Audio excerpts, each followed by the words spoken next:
जो लक्ष्मी जी हैं वो बैठी हो, वो खड़ी लक्ष्मी जी ना हो, इस तो ही पैसा आएगा। अगर लक्ष्मी जी अगर खड़ी होगी तो फिर तो पैसा चले जाएगा। यहाँ पर हम आपको असली में समझाना चाहते हैं कि तो सात मुखी जो रुद्राक्ष है वो बहुत ज्यादा 2-3 साल से बहुत ही ज्यादा अत्यधिक डिमांड में है। तो वीडियो में केवल यही मतलब नहीं होता कि आपको रुद्राक्ष बस दिखा दिए, जब तक आप उसके पीछे की सिंबलाइजेशन नहीं समझेंगे, मतलब वो किस देवता के लिए, किस देवी के लिए, किस ग्रह के लिए, उसकी पूरी जो कथा सार है। जो कोई भी अपने जीवन में श्री की कृपा चाहता है, लक्ष्मी जी की कृपा चाहता है,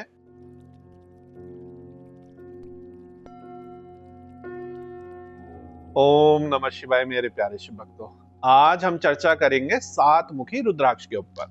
छोटा, बड़ा, कलेक्टर साइज का, और जो कुछ स्पेशल सात मुखी रुद्राक्ष होते हैं कवच, ब्रेसलेट, माला के लिए, उन सब की हम चर्चा करेंगे। और मेरे प्यारे शिव भक्तों, वीडियो में केवल यही मतलब नहीं होता कि आपको रुद्राक्ष बस दिखा दिए, जब तक आप उसके पीछे की सिंबलाइजेशन नहीं समझेंगे, मतलब वो किस देवता के लिए, किस देवी के लिए, किस ग्रह के लिए, उसकी पूरी जो कथा सार है, पुराणों में क्या कथाएं हैं, जब तक पीछे की चेन आपको नहीं पता चलेगी सनातन धर्म की, तो आप अच्छे ढंग से नहीं समझ पाएंगे। सात मुखी जो रुद्राक्ष है वो बहुत ज्यादा 2-3 साल से बहुत ही ज्यादा अत्यधिक डिमांड में है। क्यों डिमांड में है? क्योंकि वो सस्ता है, इतना ज्यादा महंगा नहीं है जितना कि 14 मुखी, 16 मुखी, 13 मुखी। और वो लक्ष्मी जी का जो है उसमें स्वरूप माना जाता है। और हर कोई जो है अपने जीवन में यूजली धन इत्यादि के कारण जो है वो परेशान है। ज्यादा धन है तो भी परेशान है, कम धन है तो भी परेशान है, मीडियम धन है तो उसको बढ़ाना चाह रहा है। तो इस तरीके की कई सारी उसमें लोगों की अपनी अपनी इच्छाएं हैं। तो देखिए, कथा जो है बड़ी ही पुरानी है। जो ऋषि दुर्वासा होते हैं, ऋषि दुर्वासा को एक बड़ी अद्भुत फूलों की माला मिलती है। तो वो सोचते हैं कि मैं इंद्र को मैं गिफ्ट कर देता हूं, उनको मैं दे देता हूं। अब इंद्र जो है उस माला को लेते हैं और वो कहते हैं ये तुच्छ सी माला का मैं क्या करूंगा, अपने हाथी की तरफ, या अपने हाथी जो है उनका एरावत, उसको दे देते हैं। उस माला को पटक के फेंक देता है और कुचल देता है। ये देखकर दुर्वासा को बड़ा जो है क्रोध आता है कि ये जो इंद्र है इसका दिमाग खराब हो गया। और दिमाग क्यों खराब हो गया है कि जैसे ही श्राप देते हैं कि ये जो रिद्धि सिद्धि है, श्री है, ये देवताओं के पास से चले जाएगी, मतलब कि जब श्री ही चले गई, लक्ष्मी जी ही चले गई, तो जो देवता हैं वो तो गरीब हो गए, उनके पास से सब कुछ चले गया। अब यहां पर एक जो बीज सूत्र है जो आगे आपको पता चलेगा वो ये है कि श्री का मतलब केवल और केवल धन या सोना ही नहीं होता। श्री जो है बहुत कुछ जो है कवर करती है, उसको हम समझेंगे। तो इस तरीके से श्राप हो जाता है और श्राप के कारण जो है सभी देवताओं के पास कुछ नहीं रहता, वो गरीब हो जाते हैं, उनकी शक्तियां चले जाती हैं। और जो देवी है वो रुष्ट होकर सागर में चली जाती है। कौन देवी चली जाती है? लक्ष्मी जी चले जाती। अब क्या होता है कि सभी देव और इंद्र अपनी जान बचाने के लिए भागते हैं और कई वर्ष गुजर जाते हैं। तो वो श्री विष्णु के पास जाते हैं। श्री विष्णु उनको सलाह देते हैं कि ऐसा है कि आप सब मिलकर समुद्र मंथन करें, उससे जो है अनेकानेक चीज निकलेंगी। और उनको तो पता ही था कि उसमें जो है अभी श्री भी गई हुई हैं, तो श्री भी वापस आएंगी ना जब समुद्र मंथन होगा। तो इस प्रकार से क्षीर सागर का मंथन शुरू होता है, जिसमें एक साइड जो है वो असुर होते हैं, एक साइड जो है वो देवता होते हैं, और उसकी चर्निंग होती है। ये तो आप सब लोगों को पता ही है। अब कुछ समय बाद उससे जो निकलता है हलाहल निकलता है, और हलाहल आते ही त्राही त्राही मच जाती है। पूरी जो ब्रह्मांड है वो नष्ट होने वाला होता है, क्योंकि वो कालकूट जहर था, मतलब काल के समय से बहुत ही जो है बहुत ही पोटेंट जहर था। तो उसको वो धारण करने के लिए फिर हमारे भोलेनाथ, हमारे नीलकंठ जब नाम पड़ा, तो शिव जी उसको ग्रहण करते हैं, अपने गले पर रोकते हैं अपने योग तप बल से। और उनमें ही क्योंकि ऐसा सामर्थ्य था महाकाल में, और वहां से उनका नाम जो है नीलकंठ भी पड़ा। और फिर भगवान शिव पर जल जो है अर्पित करने की भी कथा है, ये हम कई बारी पहले भी बता चुके हैं। तो लक्ष्मी जी की कथा चल रही है तो शॉर्ट में आपको बता रहे हैं। और फिर 14 रत्न निकले और श्री निकली उनके साथ, और श्री की वापसी हो गई। तो देवों को श्री दोबारा से मिल गई, और जो देव हैं, इंद्र हैं, दोबारा से इंद्रलोक पर शासन करने लग गए। तो यहाँ तक का आपको एक जो बैकग्राउंड है वो क्लियर हो गया कथा का, जो श्री से जुड़ी कुछ कथाएं थी, माँ लक्ष्मी से जुड़ी जो मेन कथाएं। अब देखिए अलग अलग पुराणों में, अलग अलग गुरु परंपरा में, अलग अलग श्री परंपरा में अलग अलग लक्ष्मी जी की पूजा, साधना, मंत्र जप इत्यादि में लक्ष्मी जी के अलग अलग जो है स्वरूप बताए जाते हैं, और हर स्वरूप का जो है अलग अलग मतलब होता है वो एक ही, लेकिन अलग अलग स्वरूप उनके हो गए। तो उन पर हम थोड़ी चर्चा कर लेते हैं। उसमें भी जो अष्ट स्वरूप है वो सबसे ज्यादा माना जाता है, इसीलिए आपने देखा होगा कि अष्टलक्ष्मी पूजन होता है, अष्टलक्ष्मी यंत्र भी आता है, और सातमुखी रुद्राक्ष के भी हम 8 जो हैं एक एक लक्ष्मी के मानकर उसका एक अष्टलक्ष्मी कवच भी बनता है, जो कि एक लक्ष्मी कवच से अलग है। वो ज्यादा पोटेंट माना जाता है क्योंकि उसमें अष्टलक्ष्मी जी का जो है आपने स्थापना कर दी अपने मंत्र इत्यादि संकल्प से। तो यहाँ पर पहले लक्ष्मी जी के अलग अलग जो रूप हैं उनको हम समझते हैं। श्री लक्ष्मी तो हर कोई जानता है, फिर आती है हमारी महालक्ष्मी जो कॉस्मिक प्रॉस्पेरिटी को देती हैं, इसके बाद आती है पद्मा लक्ष्मी, उसके बाद आती है गजलक्ष्मी हमारी। तो गजलक्ष्मी की जो पूजा है वो कौन करते हैं, जैसे इंडस्ट्रियलिस्ट करते हैं, पॉलिटिशियंस करते हैं। तो इसमें बाइफर्केशन से अलग अलग लक्ष्मी के रूपों की, किसको क्या रूप पसंद आ जाए, कौन किस रूप की ज्यादा साधना करना चाहता है। जैसे कि एग्जाम्पल में देता हूं और फिर हम लक्ष्मी जी के और स्वरूपों को कवर करते हैं मंत्र इत्यादि वगैरह में। कि जैसे भैरव रूप है, तो भैरव रूप का पूजन जो है अलग प्रकार से करा जाता है, शिव जी का जो भैरव रूप का पूजन है। इसी प्रकार से महामृत्युंजय जब रूप है, महामृत्युंजय जब मंत्र है, महामृत्युंजय जब वैदिक मंत्र है, महामृत्युंजय जब पौराणिक मंत्र है, लघु मंत्र है, अलग अलग हिसाब से अलग अलग उसमें चीजें चलेंगी। इसी तरीके से नव जो दुर्गा हैं, 10 महाविद्या हैं सब आदि शक्ति ही, लेकिन अलग अलग अप्रोच से, अलग अलग साधना पथ में अलग अलग चीजें उसकी करनी पड़ती हैं। तो शायद आपको लक्ष्मी जी की भी ये जो मैं बताना चाह रहा हूं थोड़ा सा अब मन में बैठा होगा। इसको अब आगे हम समझते हैं। तो गजलक्ष्मी हमने देख लिया, इसके बाद है धन लक्ष्मी, फिर है धान्य लक्ष्मी, अब है संतान लक्ष्मी, फिर आई विजया लक्ष्मी। तो विजया लक्ष्मी क्या देखती हैं, सक्सेस देखती हैं, विक्ट्री देखती हैं। फिर है विद्या लक्ष्मी, फिर वीर लक्ष्मी है, फिर सौभाग्य लक्ष्मी है, फिर आई राज्य लक्ष्मी। तो इसकी कई लोग साधना करते हैं, जो ब्यूरोक्रेट्स हैं, पॉलिटिशियंस हैं, जिनको इस प्रकार का राज पद से लोग जुड़े हुए हैं। अब ग्रह लक्ष्मी है जो हाउस होल्ड, फिर है हमारी कमला लक्ष्मी, ये उनको 10 महाविद्याओं में से एक ये है। और एक जो महासाधना इसमें है वो श्री साधना, श्री यंत्र साधना, ललिता साधना करते हैं। अब यहाँ पर ये सब डिटेल मैं इसलिए बताना चाह रहा हूं कि आपने ऑर्डर करा किसी से, हमसे सातमुखी रुद्राक्ष और धारण कर लिया, लेकिन वो और ज्यादा उसमें कार्य करेंगे यदि इसमें आप संकल्प के साथ पहने, इसमें आप मंत्रों को स्थापित करके पहने।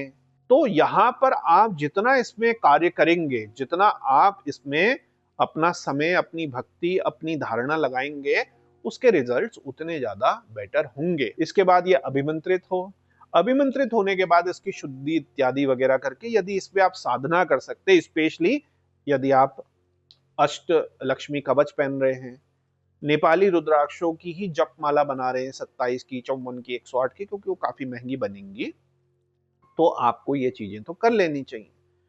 अभी तक हम क्या समझे लक्ष्मी जी के बारे में, श्री के बारे में, कि लक्ष्मी जी का मतलब केवल और केवल धन ही नहीं है। लक्ष्मी जो है क्या क्या देती है, श्री क्या क्या देती हैं, श्री देती है ब्यूटी, ऑर्डर, नरिशमेंट और ग्रेस, होम, रिस्पेक्ट। वेल्थ जो है, जो कमाई जाती है उसको रोका जाता है, प्यूरिफाई करा जाता है और शेयर करा जाता है। इसीलिए आप देखेंगे सनातन धर्म में तो बहुत ज्यादा ही है, इसके अलावा क्रिश्चियनिटी में, इस्लाम में, बुद्धिज्म में, लगभग हर धर्म में एक जो दान है वो बहुत ज्यादा जरूरी है। कि जो हम पैसा कमाते हैं अधिकांश रूप में उसमें कुछ ना कुछ त्रुटियां हो जाती हैं, किसी ना किसी का शोषण हो जाता है, तो उसके कुछ जो बैड इफेक्ट्स हैं वो हम काट सकें दान, पुण्य इत्यादि द्वारा। सिखिज्म में भी है, दसवंत है। तो इस तरीके से कई सारे लोग ऊंचाइयों पे होते हैं और एकदम नीचाइयों पे गिर जाते हैं, वो मिलियनेयर्स हो या बिलियनेयर्स हो, उनका पतन उसी जीवन में ही आप लोगों ने खुद ब खुद देखा होगा, मेरे कहने की बात नहीं है, हमारे से भी जो मार्गदर्शन लेने आते हैं, हमारे ही अपने जीवन में हमने ऐसे ऐसे लोग देखे हैं जिनकी हजार हजार एकड़ की प्रॉपर्टी थी, हजार हजार एकड़ के जमींदार थे, उनकी केवल और केवल एक वंश में ही सारी प्रॉपर्टी खत्म हो गई, 1000 एकड़ की प्रॉपर्टी खत्म हो गई। ये लगाइए, ऐसे कितने सारे। अच्छा, एक तो ये हो गया कि वंश के जो बच्चे हैं वो है ही खराब, कपूती हैं, लेकिन वो पढ़े लिखे, उनको विदेश भेजकर एमबीए इंजीनियरिंग वगैरह कराई, उसके बाद भी वो नहीं चला पाए। तो लक्ष्मी जी की कुछ इसी प्रकार की है कि अगर आप में एरोगेंस हो जाती है या आप लोगों का शोषण करना शुरू कर देते हैं तो फिर वो आपको छोड़ के चले जाती हैं, तो इसका हमने विशेष ख्याल रखना है। अब चलिए एक और बड़ी छोटी सी रोचक चर्चा करते हैं, फिर आगे बढ़ाते हैं लक्ष्मी जी को। 20-25 साल से आपने देखा होगा यूजली जो गृहिणियां हैं, माताएं हैं, बहनें हैं, वो एक सिक्का लेती हैं, चांदी का सिक्का लिया जाता है धनतेरस पे, दिवाली के टाइम पे, और उसमें एक चीज बनी कि जो लक्ष्मी जी हैं वो बैठी हो, वो खड़ी लक्ष्मी जी ना हो, स्थिर मतलब बैठी हुई लक्ष्मी जी हो तो ही पैसा आएगा, अगर लक्ष्मी जी अगर खड़ी होगी तो फिर तो पैसा चले जाएगा। इस तरीके की भी कई बातें चली। यहाँ पर हम आपको असली में समझाना चाहते हैं कि स्थिर लक्ष्मी और चलित लक्ष्मी का क्या रोल है, क्योंकि हॉरोस्कोप में भी जो हमारे सबसे बड़े जो धन क्षेत्र हैं, धनेश भाव है, द्वितेश भाव, नवमेश है हमारा भाग्य का भाव, और 11वां जो हाउस है हमारा आयेश है, तो इसमें भी हैं तीनों धन के ही, स्थिर लक्ष्मी और चलित लक्ष्मी की इनमें क्या माना जाता है। तो देखिए जो चलित लक्ष्मी है वो कैश फ्लो हो गया, इनकम हो गई मंथली, बिजनेस की मंथली सेल हो गई, बोनस हो गए, ट्रेडिंग के प्रॉफिट हो गए, कुछ गिफ्ट मिल गया, कुछ सडन अपॉर्चुनिटी मिल गई, टेम्परेरी प्रॉस्पेरिटी कुछ अचानक से मिल गई, तो ये जो है ये चलित है, चलायमान है, चलने वाली है, चलेगी, जल्दी से आएगी और जल्दी से चले भी जाएगी। तो इस तरीके के बहुत सारे लोगों के जीवन में होता है, ये चलित लक्ष्मी है। मंथली सैलरी बड़ी अच्छी है, लाखों में है, कोई आईटी कंपनी में वाइस प्रेसिडेंट है, कोई जनरल मैनेजर है, किसी की अपना बिजनेस बड़ा अच्छा रनिंग है, लेकिन उनकी जो एसेट क्रिएशन है वो नहीं है। अभी हम एक डॉक्टर से मिले, उन्होंने कहा कि गुरुजी ये इस जगह पे आपकी तो जान पहचान है, तो आप कोई कोठी होगी तो दिलवा दीजिए।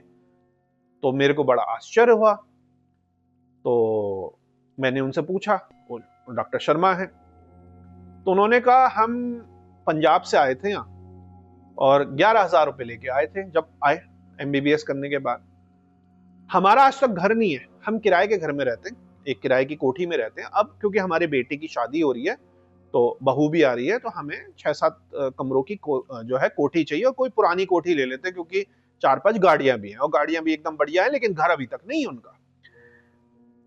अब मल्टी स्पेशलिटी हॉस्पिटल उन्होंने बना लिया, 100 करोड़ से ऊपर का सब कुछ हो गया, घर नहीं है, इनकम है, घर नहीं है। तो इस प्रकार के भी कईयों के जीवन में बड़ी जो है रोचक घटनाएं होती हैं। एक दो ही कोई घटनाएं नहीं है, ये रेगुलरली होती हैं।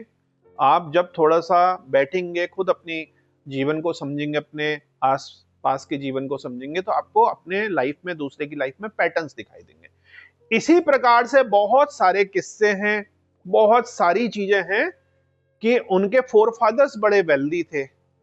अब पुरानी दिल्ली में बिल्कुल जो कनॉट प्लेस है उसके पास किसी की हवेली है, बेटे का बहुत कुछ करने के बाद भी नहीं हो पा रहा, वो छोटा मोटा फ्रीलांस करता आईटी फील्ड से वो भी, लेकिन प्रॉपर्टी समझ लीजिए कि कहाँ मैं बता रहा हूँ, कितनी बारी लोग आ गए कि आप ये बेच दीजिए, 60-70 करोड़ से नीचे की कम की प्रॉपर्टी है नहीं वो, और मंथली कमाई मुश्किल से 60-70 हजार रुपए।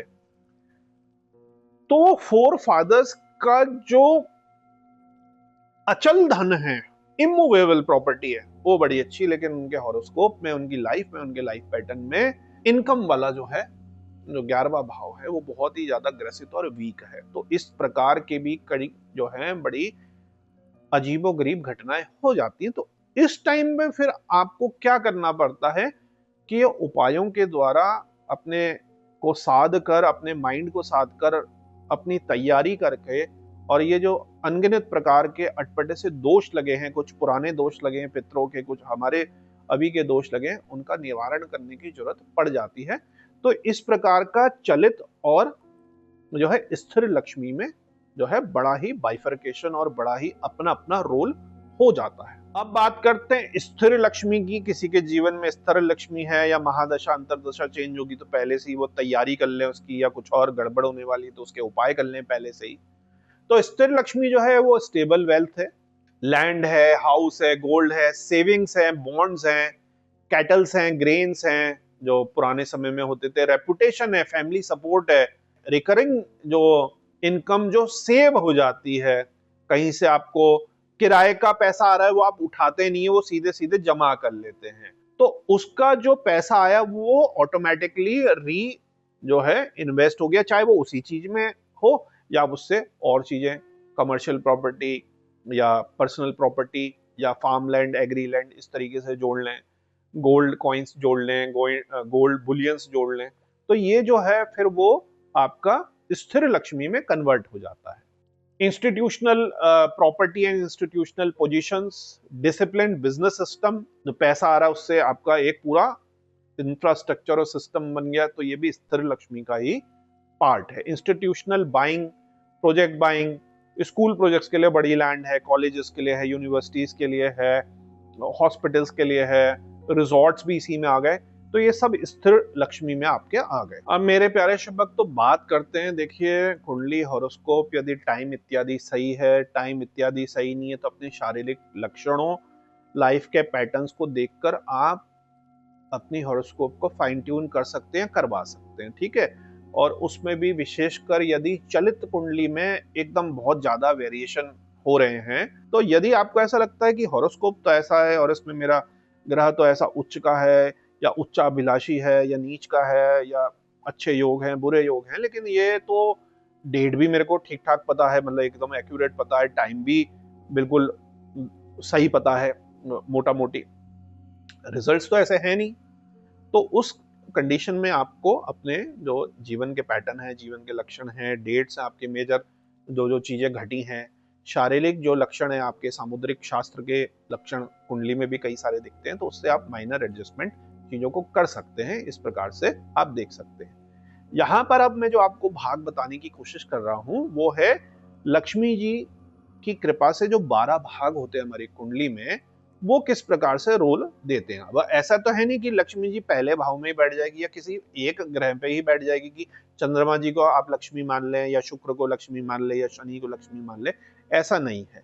यहाँ पर अब मैं आपको बताने का जो पर्पस है वो ये है कि कोई अच्छा लक्ष्मी योग, कुछ अच्छे ग्रह उच्च के, स्वराशि के या सात्विक ग्रह होकर किसी एक खांचे को, एक किसी जो हाउस है हमारा, जो हमारा भाव है, उसको यदि मजबूती दे रहे हैं, तो किस तरफ के धन में, किस तरफ की लक्ष्मी के आने की ज्यादा संभावनाएं होती हैं, ताकि हम अपने जॉब, बिजनेस, करियर, अपने माइंड को उस तरफ ओरिएंट कर ले, सिंक कर ले, ताकि हमारे सक्सेस के जो चांसेस हैं वो ज्यादा बेटर हो पाए।